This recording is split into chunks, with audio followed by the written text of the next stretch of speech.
Welcome to the F-Bound Podcast. I'm your host, Shannon Schroeder, Executive Function Coach. I help neurodivergent women learn tips and strategies to improve the life skills that will help them be successful. Overcoming the stigma of executive dysfunction.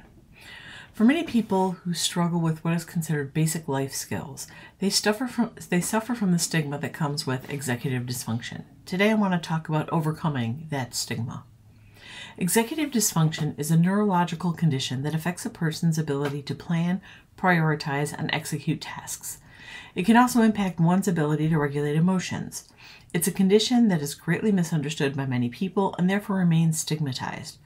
As you become more aware of the condition and how it presents, you can overcome the shame and stigma that comes with it.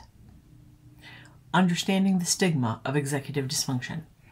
Because a person with executive dysfunction struggles with time management, planning, and organizing, they are often accused of being lazy, disorganized, and unreliable. Those labels make the person ashamed because although they know they're not lazy and they really try to be reliable, they can't argue with how it looks. Then they beat themselves up when they promise to do better, but nothing seems to change. They begin to believe what others say, and they feel like failures. The stigma and shame for those people can cause self-doubt and feelings of isolation. Those same feelings can prevent the person from seeking help or accessing support. Shame can be a constant companion for the stigma of executive dysfunction. They feel guilty and embarrassed about the way they have performed or not performed. They don't seek help because they don't want to reveal their failures to more people because it will only make them feel worse. They're sure everyone will judge them harshly. So their lives spin in a cycle of struggling with executive functions, failure, and shame. In order to overcome these feelings and change the patterns of your life, you need to understand how to cope with executive dysfunction and then implement strategies to overcome the stigma. Coping with executive dysfunction. When you live your life driving the struggle bus of executive functioning, the simple answer is improve your executive function skills. I know it's not easy. I didn't say easy, I said simple.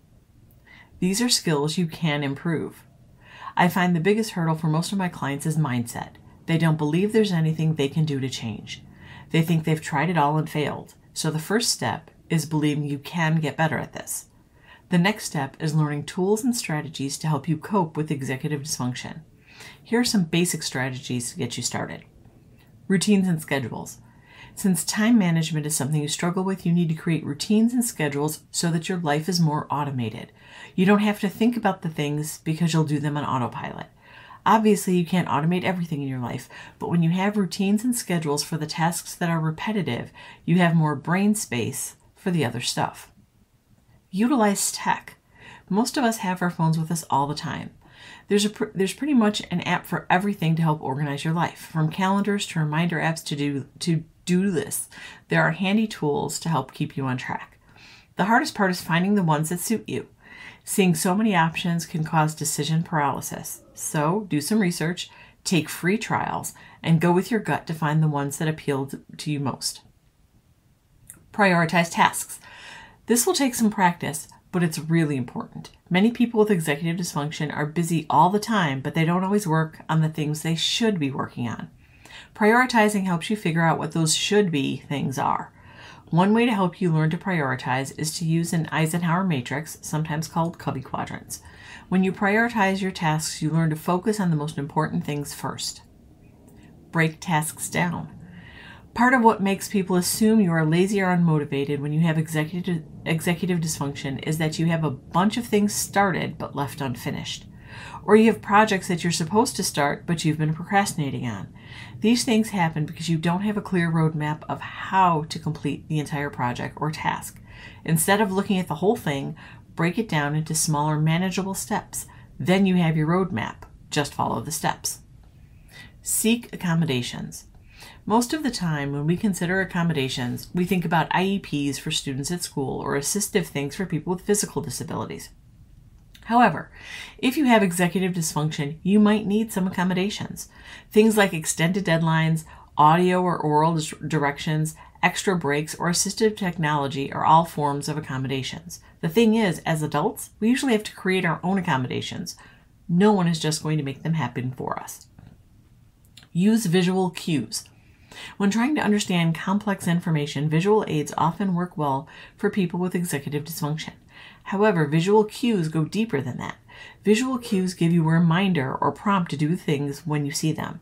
They can help you build new habits to strengthen your skills. For example, if you automatically brew a pot of coffee every morning, leaving a visual cue next to the coffee maker for another task or habit can help you remember to do the other thing. Use sensory tools. If you have anxiety or ADHD, sensory tools can help you stay calm and focused. These can be stress balls, fidget toys, or weighted lap blankets. Noise-canceling headphones and/or background noise or music can help concentration. Create a support system. While I'm not a therapist, I urge people to find one to work with if possible. This is especially important if you receive a later in life diagnosis for things like ADHD, anxiety, depression, etc. You need to be able to process what that means for you and how you live your life. But it's equally important to find supportive friends and family. You need people around you who really get it. A while ago, when I was talking with my daughter about her accommodations for school, my husband made a comment about how he deserved to have accommodations. I pointed out that I am his accommodations. I keep track of everything, remind him of upcoming jobs, organize the office end of his business. I've always done this because long before I understood executive functioning, I knew his ADHD would make it difficult for him to do those things. You need people who will cheer you on and people who you can commiserate with. Learning to improve your executive function skills is hard and it takes time. Doing it alone while dealing with the shame you've been suffering with makes it harder. Practice self-care. As I mentioned, your journey of self-improvement is tough. You need to remember to take breaks to take care of yourself. A lot of people skip this out of shame. If they've been unsuccessful in accomplishing something, they feel guilty, so they take time for self-care that they see taking time for self-care as an indulgence that they don't think they deserve. But self-care is vital in maintaining balance in your life. If you keep pushing yourself too hard, you'll burn out, and that won't help you be more productive. Overcoming the stigma. Once you start managing your executive dysfunction, you can turn to overcoming the stigma and shame. You need to accept that making these improvements will take time and energy. There is no quick fix. You will mess up and have to start again. And that's okay. In the meantime, you need some strategies for overcoming the shame you feel. It's BS, and you need to start reframing how you think. Here are some strategies to get you started. Education. You need to learn about and understand what executive dysfunction is and how it affects your life. As you develop a greater understanding, you need to share that with the people around you. You need to educate them so that they too can understand. And with any luck, that education will stop them from laying a guilt trip on you about the things you can't control. Education is one key to removing the stigma. You are not stupid or lazy or incompetent. Understanding the condition will enable you to let go of the shame and embarrassment. Advocate for yourself. This one goes hand in hand with education. You need to be willing to ask for what you need. If your boss asks you to take on a project, you need to let them know what you need in order to be successful. Maybe you need help laying out the steps, or you need firm deadlines for parts of the project instead of one completion deadline. Once you understand how your executive dysfunction works, you can use that to get accommodations. Find support. Finding a supportive community helps in overcoming the stigma and shame. Being around people who get it and have lived similar experiences can make you feel better. This type of community is also a great source of ideas because they understand where you're coming from. Look for online or in-person groups, whichever suits you better.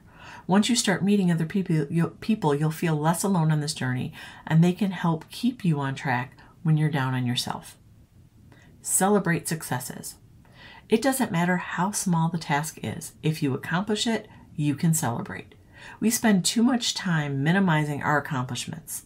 Next time you get something done, instead of thinking it took longer than it should have, or I should have made more progress, own that you did the thing. The old you might not have even gotten that much done. You need to experience allowing yourself to feel good about what you achieve. Reframe negative self-talk. I've saved this one for last, even though it probably should have been first. This one is the most important part of overcoming the stigma and shame of executive dysfunction. It all starts in your head. I hinted at it a bit when I talked about celebrating your successes. Downplaying your own accomplishments is part of negative self-talk. But we all know we do much worse to ourselves. The first step is to recognize the negative self-talk. Sometimes it's as blatant as calling yourself names like lazy, stupid, or irresponsible. You think you're a bad mother because your kid got a Happy Meal instead of cooking, or you sent store-bought cookies for a birthday treat instead of baking them. Other times, it's more subtle, like the examples I gave above, thinking you should have been able to work faster or do more. Screw that.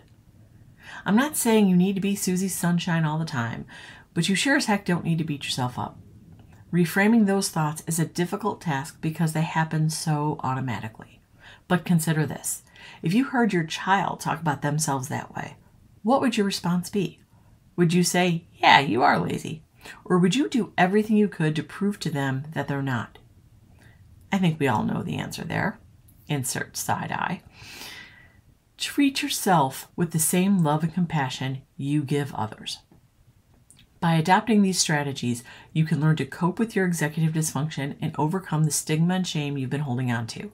It's not easy, but it is simple. You need to find the right combination of tools and strategies that work for you to help you manage your life effectively. Developing your personalized toolkit can help you manage your condition and live a more fulfilling life. You just have to be willing to put in the effort and time. And aren't you worth it? I hope you enjoyed this episode of the F-Bomb Podcast. Thank you for listening. Remember to subscribe below and check out my show notes to learn more about my Facebook group, courses, and membership.